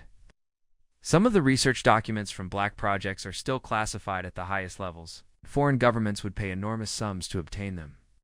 Alina felt the familiar weight of involvement in matters far beyond normal civilian experience. And you think these people believe I might have hidden some of these documents? We know they believe it because we've intercepted communications. Discussing plans to approach you directly, Director Morrison replied grimly.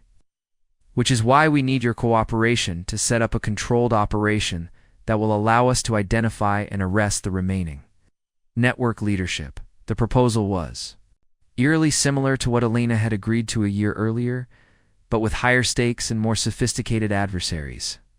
Instead of dealing with a single operative like Viktor Kozlov, she would be helping to target the command structure that had directed espionage operations for decades. What kind of operation? Alina asked, though she suspected the answer would require courage she wasn't certain she possessed.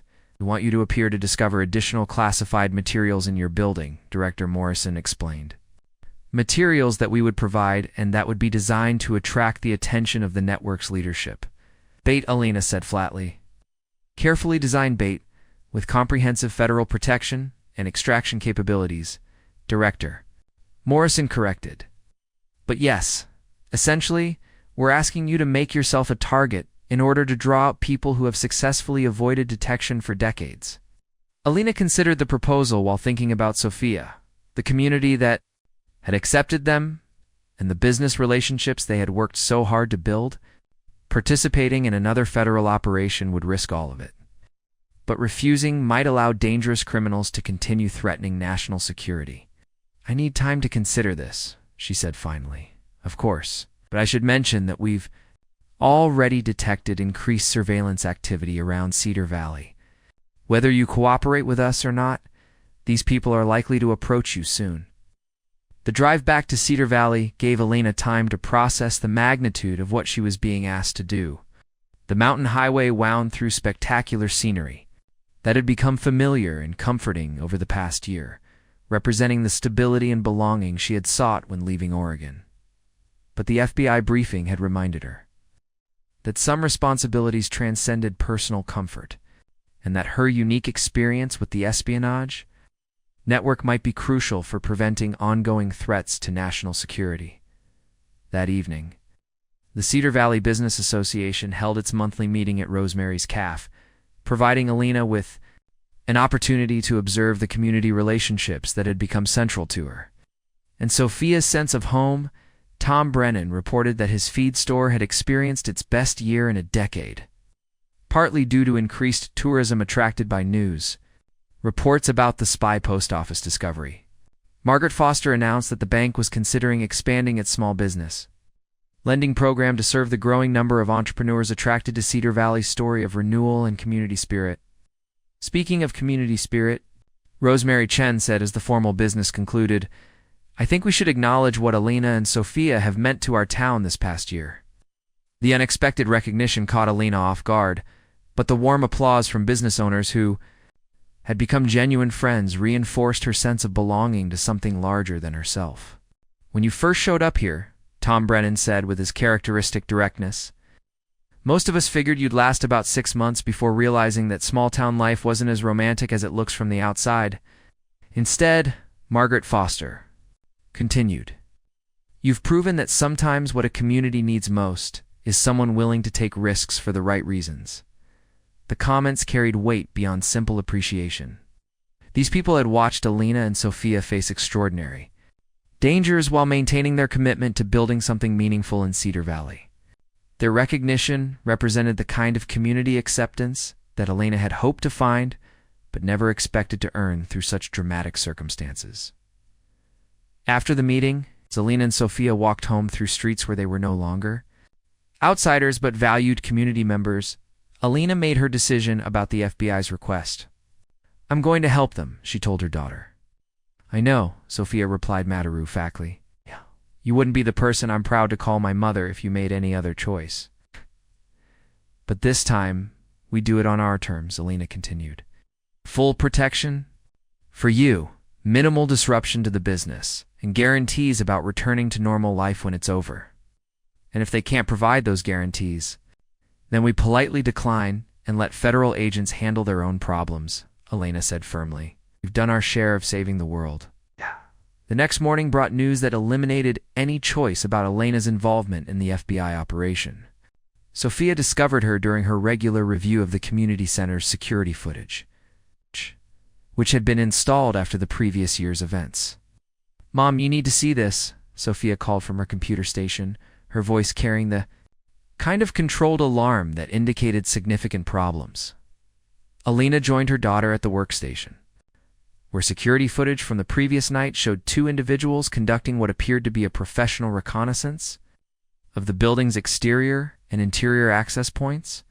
"They're not from around here," Alina observed, noting the stranger's clothing, equipment, and systematic approach to examining the building's security features. "And they knew exactly where to look for things that aren't visible to casual observers," Sophia added, highlighting sections of the footage that showed the intruders testing windows, examining utility access points, and photographing architectural details that would only interest people planning unauthorized entry. Alina felt her pulse accelerate as she recognized the implications. They're planning to break in. "Gets worse," Sophia continued, switching to footage from the building's rear entrance. "They spent 20 minutes examining the area where the federal agents sealed the hidden rooms.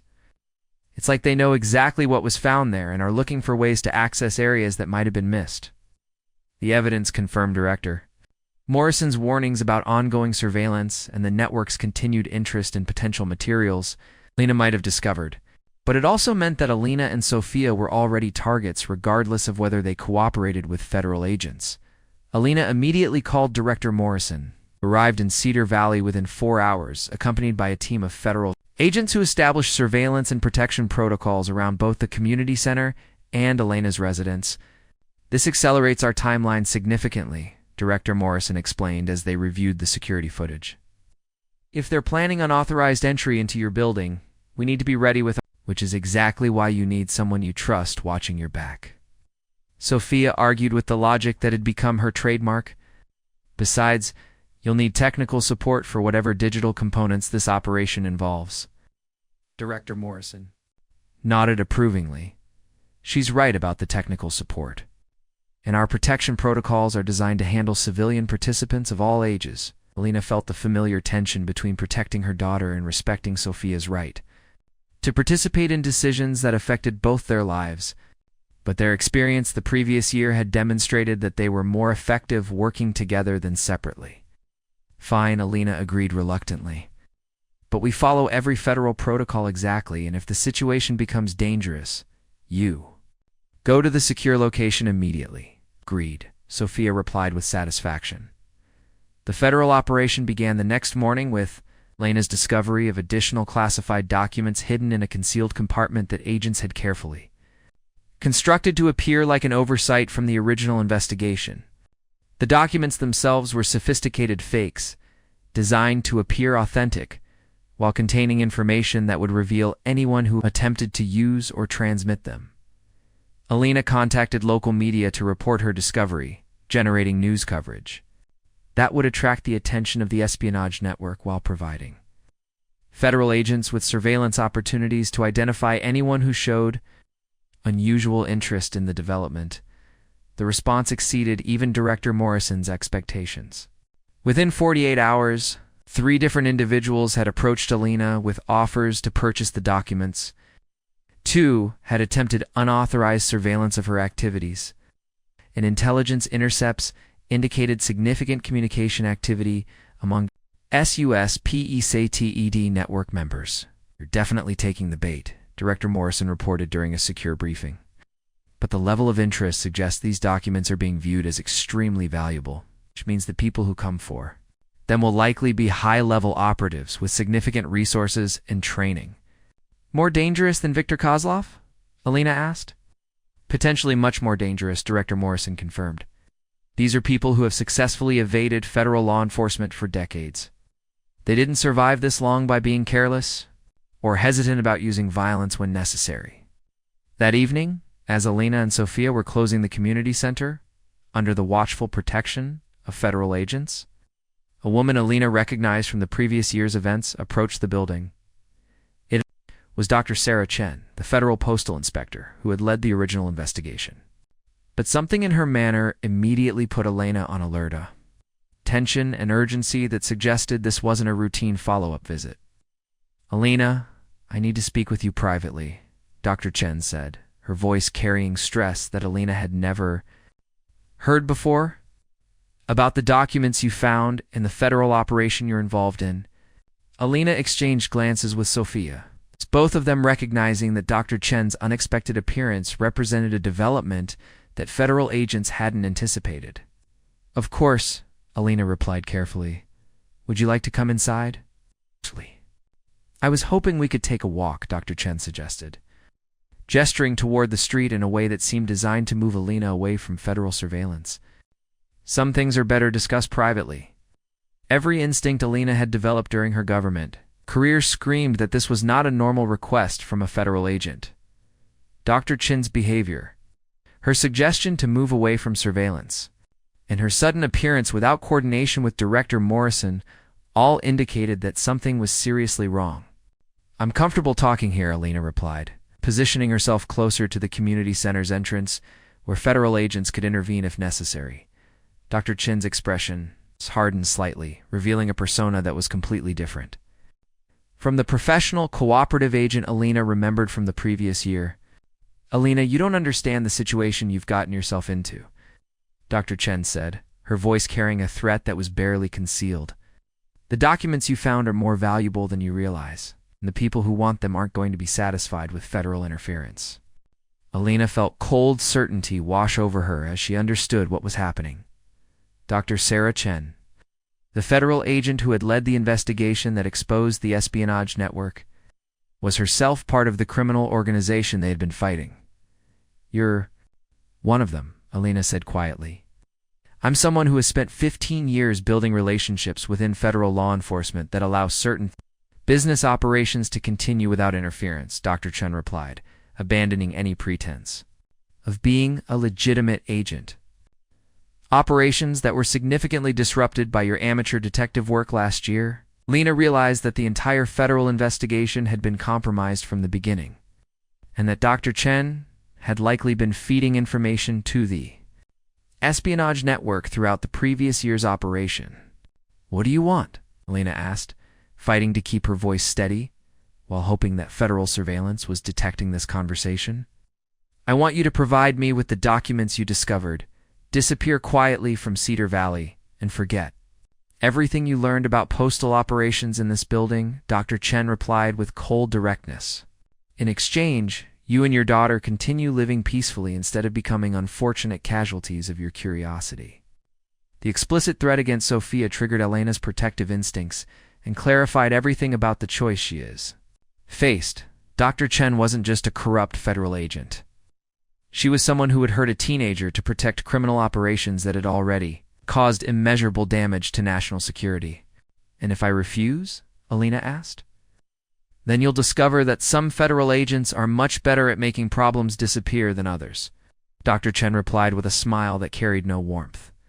Elena's training and instincts told her to comply until federal backup could arrive, but her protective instincts as a mother told her that showing weakness to someone threatening Sophia would only encourage more aggressive tactics. Dr. Chen, Alina said with the authority she had learned during 15 years of municipal government work, "You've made a serious mistake, which is, you assumed I was the same person you met last year, someone who stumbled into this situation accidentally and could be intimidated into cooperation," Alina replied, her voice gaining strength as she spoke.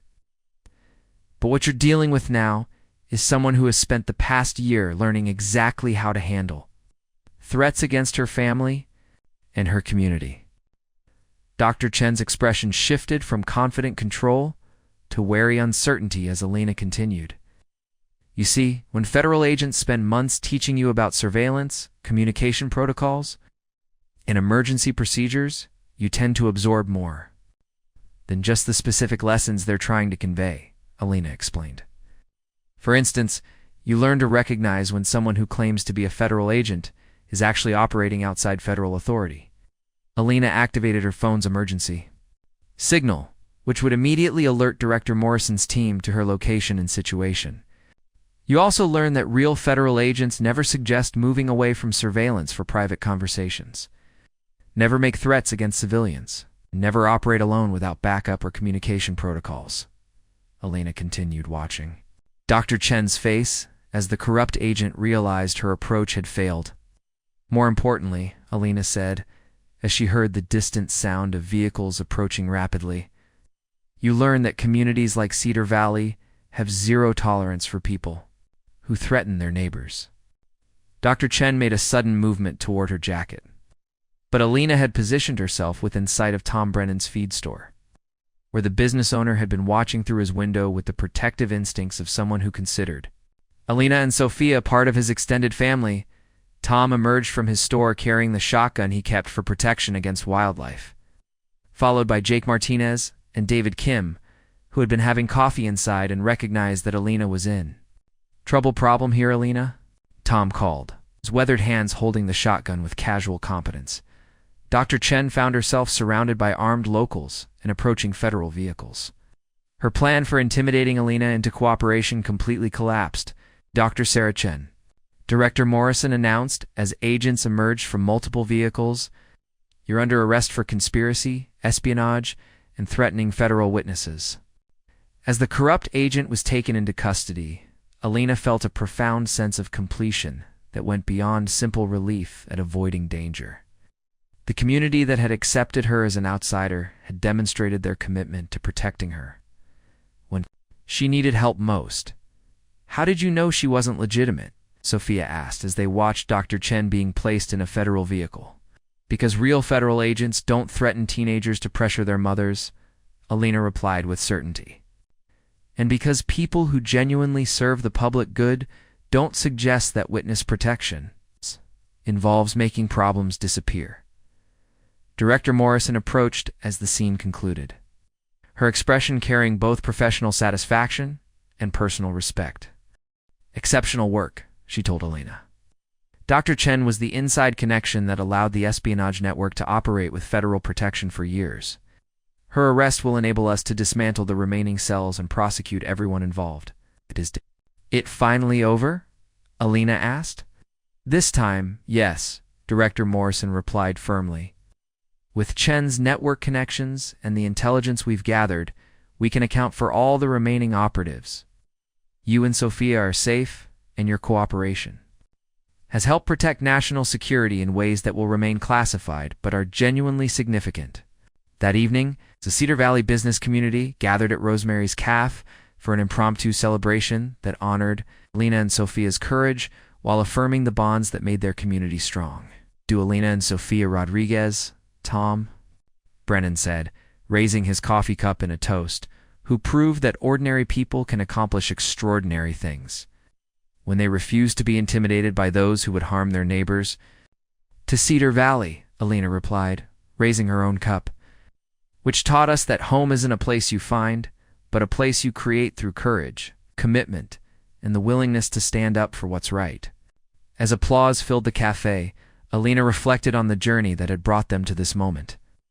A simple $22,000 investment in an old building had evolved into involvement with international espionage, federal investigations, and life-threatening confrontations with hostile operatives, but it had also led to something far more valuable than money or recognition: the discovery of a community worth defending, relationships built on trust and mutual support, and the knowledge that individual courage could create positive change even against seemingly impossible odds. 6 months later, Alina stood before a congressional committee in Washington, D.C., receiving recognition for civilian contributions to national security. The ceremony was closed to the public due to classification requirements. But Alina knew the real recognition had come from the people of Cedar Valley, or had accepted her family and supported them through extraordinary challenges. Sophia now, a senior in high school with plans to study international relations and cybersecurity, managed the community center's expanding digital services, while Alina traveled to provide congressional testimony about the importance of community vigilance in protecting national security. What you discovered in that post office building, committee chairman said during the closed hearing, prevented the theft of classified information that could have compromised ongoing intelligence operations and endangered American lives around the world. What we discovered, Alina replied, was that ordinary citizens, supported by their communities and working with dedicated federal agents, can overcome threats that seem far beyond their capabilities. What would you tell other Americans who might find themselves in similar situations? Alina considered the question while thinking about Cedar Valley, friends who had become family, and the business that had become a symbol of community renewal. I would tell them that courage isn't the absence of fear, it's the willingness to do what's right despite being afraid, she said. And that no one has to face extraordinary challenges alone when they're part of a community that values integrity and mutual support. Any final thoughts about your experience? That the greatest discoveries aren't always about what we find, but about what we become when we're tested by circumstances beyond our control, Alina replied. And that sometimes the smallest investments in a building, in a community, in relationships with neighbors can lead to the most meaningful outcomes.